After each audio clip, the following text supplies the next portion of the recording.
মাগুরা জেলার শ্রীপুরে সড়ক দুর্ঘটনায় মোটরসাইকেল আরোহী স্কুল ছাত্রের মৃত্যু। মাগুরার শ্রীপুরে সড়ক দুর্ঘটনায় মোটরসাইকেল আরোহী হাবিবুর রহমান নামে এক স্কুল ছাত্রের মৃত্যু হয়েছে।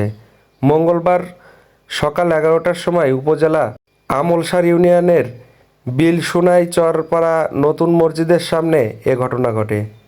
এ সময় মোটরসাইকেল আরোহী ফারদিন ইসলাম 17 নামে অপর কিশোর আহত হয়।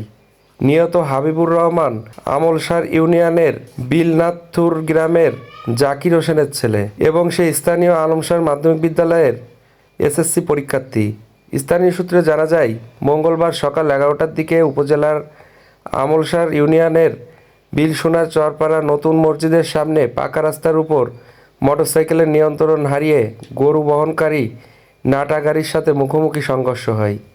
এতে ঘটনাস্থলে হাবিবুর রহমানের মৃত্যু হয়।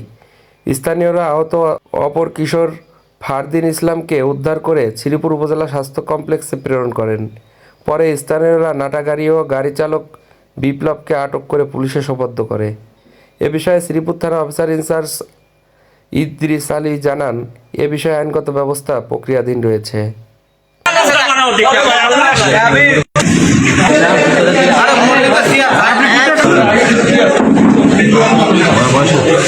বয়স কত?